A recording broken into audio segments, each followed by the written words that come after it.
दोस्तों, प्रधान शिक्षक परीक्षा देने वाले जो शिक्षक हैं उनके लिए एक बड़ा झटका है, क्योंकि सीटों की संख्या घट गई है। जहां सीटों की संख्या 40,000 से ऊपर थी, वहीं सीटों की संख्या अब लगभग 38,000 के करीब आ गई है। जहां एक तरफ देखा जाए तो इसमें अनारक्षित वर्ग के जो सीटों की संख्या है उसे बढ़ा दिया गया है, तो वहीं दूसरी तरफ जो आरक्षित वर्ग के सीटों की संख्या है उसे घटा दिया गया है। हम लोग इस पर तो चर्चा करेंगे ही। आप सभी इससे अनभिज्ञ नहीं होंगे। आपके पास ये पूरा जो ब्यौरा है जो बीपीएससी के पोर्टल पर अपलोड है वो आपके बीच आ भी गया होगा, लेकिन फिर भी मैं उसका कंपैरिजन आपके बीच में करूंगा और इसके आधार पर जो कट ऑफ में परिवर्तन होने जा रहा है उस पर भी मैं आपके साथ चर्चा करूंगा। बहुत ही महत्वपूर्ण वीडियो है, आपको अंत तक देखना चाहिए। एक एक बातों को समझने की जरूरत है। चैनल पर नए हैं या अभी तक चैनल को सब्सक्राइब नहीं किया है तो चैनल को सब्सक्राइब कर ले, वीडियो को अधिक से अधिक शेयर कर दें और लाइक का बटन जरूर दबा दें। तो सबसे पहले हम लोग जो बीपीएससी के पोर्टल पर जो अपलोड किया गया है घटे हुए सीटों की संख्या कंपैरिजन के साथ उसको देखेंगे और फिर कट ऑफ पर बात करेंगे। तो चलिए सबसे पहले देखते हैं जो बीपीएससी के पोर्टल पर अपलोड है। जैसा कि आप स्क्रीन पर देख रहे हैं, बिहार लोक सेवा आयोग के पोर्टल पर यह अपलोड है। इसमें आप देख रहे हैं कि पहले जो 40,247 सीटें रखी गई थी उसकी पूरी जानकारी है, और उसके बाद जो नई रिक्तियां आई हैं वो 37,943 जो सीटें कुल आई हैं वो यहां पर मेंशन है। तो इन दोनों का कंपैरिजन बहुत जरूरी है।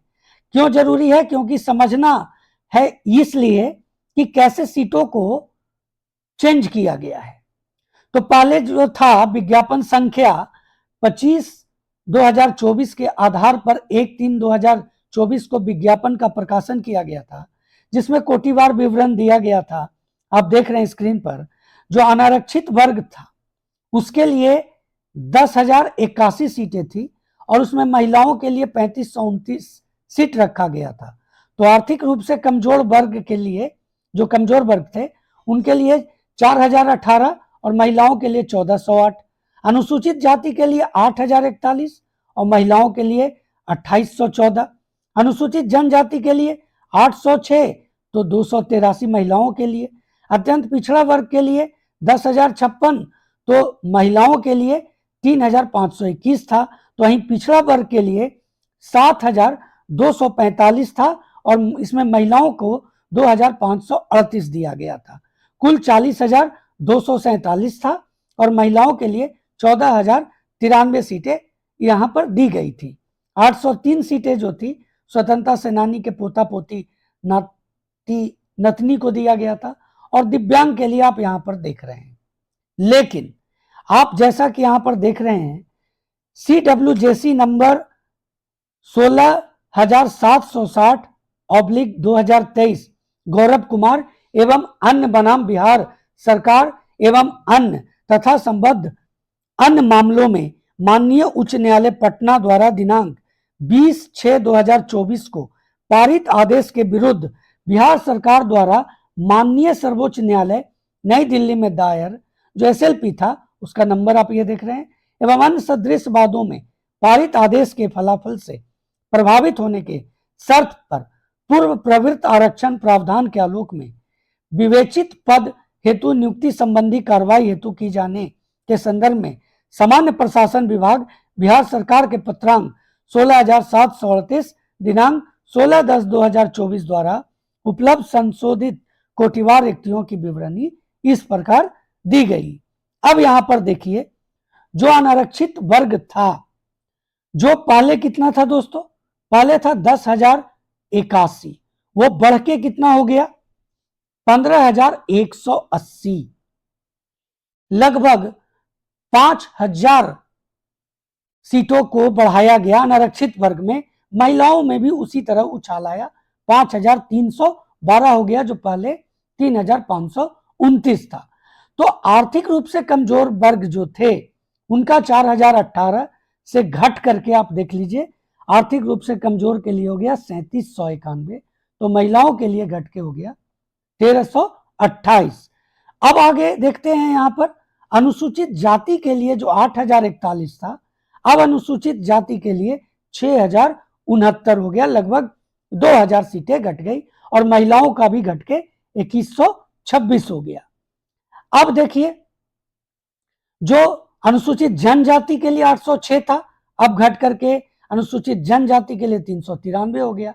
लगभग देखा जाए तो 450 सीटों का फर्क है, और 283 महिलाओं के लिए जो घट करके अब 139 हो गया। अत्यंत पिछड़ा वर्ग की बात करें तो पहले अत्यंत पिछड़ा वर्ग के लिए 10,056 था, तो अत्यंत पिछड़ा वर्ग के लिए अब 6,822 हो गया, 3,000 से अधिक सीटें घट गई, तो महिलाओं की घट करके वहीं पर 2,386 हो गई। तो पिछड़ा वर्ग की अगर बात करें तो पहले कितना था, 7,245, और महिलाओं के लिए 2,538, जो घट करके अब हो गया पिछड़ा वर्ग के लिए 4,549, और महिलाओं के लिए 1,592। पिछड़ा वर्ग के महिलाओं के लिए 1,139 सीटें अलग से आरक्षित की गई हैं। तो कुल सीट घट गई, जो 40,247 था वो घट करके 37,943 हो गया। महिलाओं का जहां 14,093 था वो घट के 12,583 हो गया। तो दोस्तों, आपने ये देखा कि कैसे जो अनारक्षित वर्ग के सीट हैं उन्हें तो बढ़ाया गया है, 10,000 से 15,000 कर दिया गया है, लेकिन उसी रेशियो से बाकी जो आरक्षित वर्ग के सीटों की संख्या है उसे घटा दिया गया है, और इसका असर कट ऑफ पर पड़ने जा रहा है, इसमें कोई दो राय नहीं है। जहां एक तरफ अनारक्षित वर्ग के लिए जो कट ऑफ निर्धारित लगभग जो संभावना व्यक्त की गई थी, मैंने भी आपके बीच में एक कट ऑफ रखा था, लिंक दिया हुआ है, वहां से जाकर के आप उस कट ऑफ को देख भी सकते हैं। तो अनारक्षित वर्ग के लिए जो कट ऑफ है वो घटने जा रहा है, तो वहीं आरक्षित वर्ग के लिए जो कट ऑफ है वो बढ़ने जा रहा है। देखिए, जो अनारक्षित वर्ग के लिए है उसमें कम से कम 2 से 3 नंबर की कमी आ सकती है, तो वहीं आरक्षित वर्ग के सीटों की संख्या घटने के कारण इनके लिए जो कट ऑफ होगा हर कैटेगरी का, वो कम से कम 2 से 3 नंबर बढ़ने जा रहा है।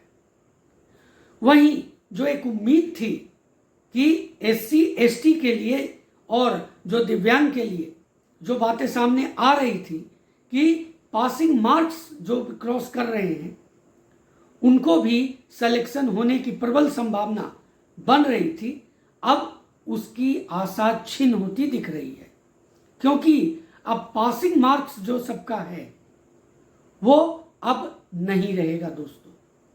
ये कम से कम 2 नंबर बढ़ने जा रहा है। मैं अगर आपका डिमांड होगा तो एक नया कट ऑफ आपके बीच में लेकर के आऊंगा इस नए रिक्ति के अनुसार। रिजल्ट के बारे में भी आपको ज़्यादा इंतजार नहीं करना पड़ेगा, क्योंकि हो सकता है इस मंथ के अंतिम तक PPSC के द्वारा हेडमास्टर और हेड टीचर दोनों का रिजल्ट जारी कर दिया जाएगा। उम्मीद है आपको एक बेहतर जानकारी प्राप्त हुई होगी कट ऑफ को लेकर के भी, और जैसा कि मैंने कहा कि अगर आपका डिमांड होगा तो मैं एक नया कट ऑफ जो संभावना जो जिसकी व्यक्त की जा रही है कि अब कट ऑफ बढ़ेगा, उसके आधार पर जो नेक्स्ट वीडियो होगा वो मैं आपके बीच में लेकर के आऊँगा। जो मैंने प्रीवियस कट ऑफ आपके लिए रखा था उसका लिंक डिस्क्रिप्शन बॉक्स में है, जहां से जाकर के आप उस वीडियो को आसानी से देख सकते हैं। चैनल पर नए हैं या अभी तक चैनल को सब्सक्राइब नहीं किया है तो एक बार फिर मैं कहता हूं चैनल को सब्सक्राइब कर लें, अधिक से अधिक शेयर कर दें और लाइक का बटन जरूर दबा दें। तो मिलते हैं अगले वीडियो में, तब तक के लिए जय।